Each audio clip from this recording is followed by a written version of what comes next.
Hey Tribe and YouTube family, welcome back. In this video, I want to share with you a powerful clip from one of my coffee talks. And this was a coffee talk that was kind of longer, but I want to share with you an 8-minute segment of I start kind of discussing your identity and how your identity is kind of sneaky and it works back into your life and really destroys your manifestations and how to really overcome that. And at this point, let's jump to the clip and I'll see you after the clip. Is really how our old identity kind of tries to sneak back in. But you have to remember our old identity is is we've been that version of us most of the time since we've been 5 years old, 7 years old. Remember, from 0 to 7, this is your most influential time. This is where you're observing, you're taking in everything. Psychologists agree that this is when our core beliefs are formed. I mean, this is scary information. Not scary, but when you start realizing it, and it's just like, holy crap, like, and it's so true. Like, depending upon how old you are, I mean, your old identity, I mean, we all do. Not just you, me too. I mean, we have like 30-year-old habits that we're trying to break. You have to understand this. You know, this is why this takes work. This is why this is a lifestyle.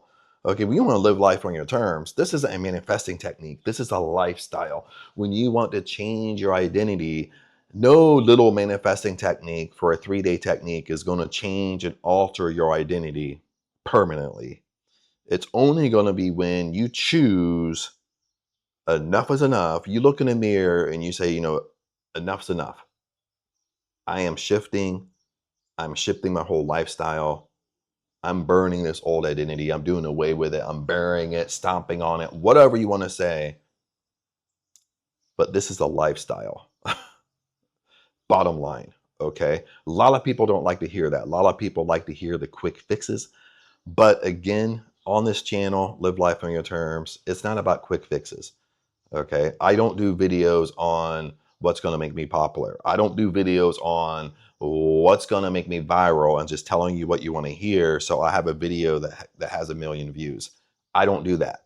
And I think you can tell I don't do that. I mean, I tell you what you need to hear, not what you want to hear, because what you need to hear is what's actually going to get you results. Bottom line, you know, it's almost like in the Bible, Jesus said, the truth shall set you free. What is the truth? You know, that's the great question. You know, if Jesus said the truth shall set you free, what is the truth?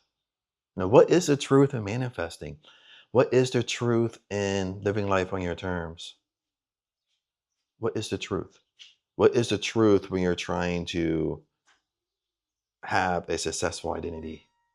What is the truth? What is the truth when you're just flipping, struggling, and you're aware of everything you're doing? You're trying to burn this old identity to come. You know you need to come over here, but it's flipping difficult as fuck. What is the truth? You know, you got to tell yourself the truth over and over and over and over again.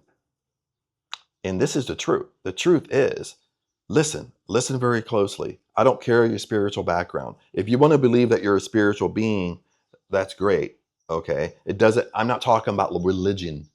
I'm not talking about that. Hold religion aside. I'm literally just going from a point of higher consciousness. You are a spiritual being. Bottom line. But if you're in that cusp of you believe that, okay, the truth is heaven is within you. Abundance is inside you. Abundance is your birthright. The Holy Spirit is inside you. God is within you. The great I am is inside you. Okay. Now, if God is inside you, what does that mean? If heaven is within you, what does that mean? It means God is inside you. You are endowed with God's power. If you are endowed with God's power, that means you are a God. This is in the Old Testament and the New Testament. It even comes out of Jesus's mouth is you are a God. Don't you understand? Listen to this.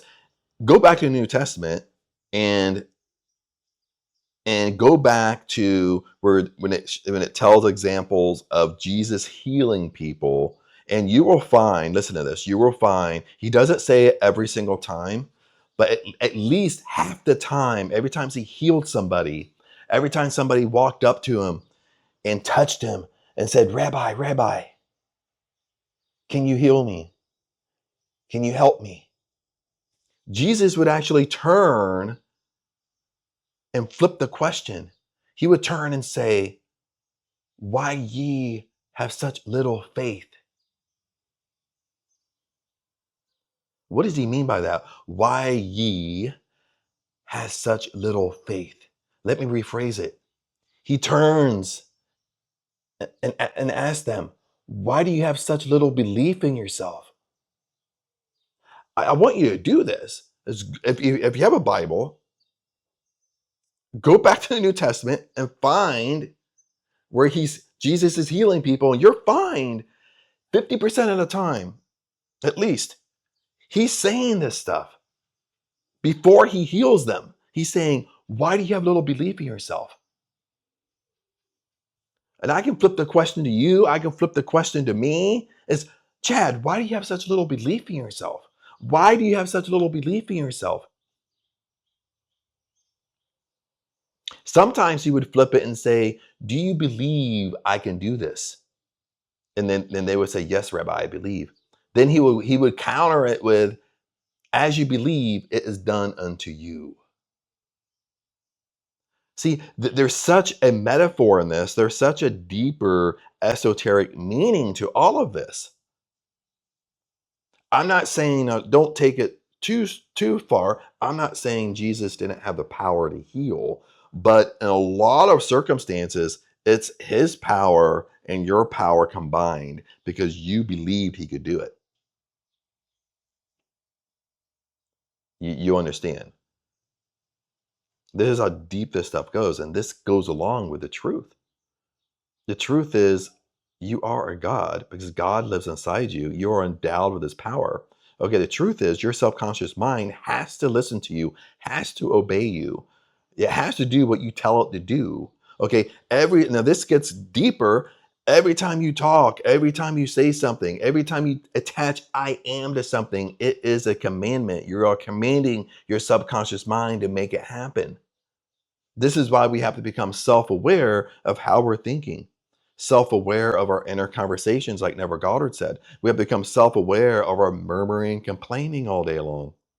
We become self-aware of it.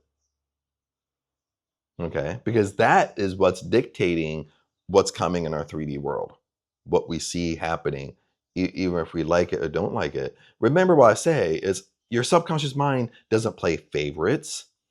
Your subconscious mind is very, very impersonal. Bottom line, your subconscious mind cares about you, but it doesn't care about you how you think. Okay, that's what I mean by it's very, very impersonal. It doesn't care if something is true and false. It doesn't care if something is good or bad for you. It's literally, listen, this is the power you have. It's literally giving you what you're giving it. What you're influencing your subconscious mind with, that's what it's giving you. That's what you're seeing in your 3D world. Thanks for tuning in. And by the way, I'd love to hear your feedback on this. So make sure you comment below, especially when we start digging really deep into identity, your old identity versus your new successful version of yourself. Because anytime we mess with identity, one thing you have to keep in mind is that you're going to the root cause of why success and manifesting isn't really working for you, or why sometimes it works, sometimes it don't. Because you're constantly going back and forth. You're constantly fighting this old identity versus the new identity. So I'd love to hear your thoughts on this. Comment below. And of course, if you have any questions, comment below as well. If you want to be part of the tribe, the link is in the description. And if you want to work with me, the link is in the description as well. And there's other donuts in the description, so always check it out. I always put other things inside the description. Other than that, remember, I love you guys, and I'll see you in the next video.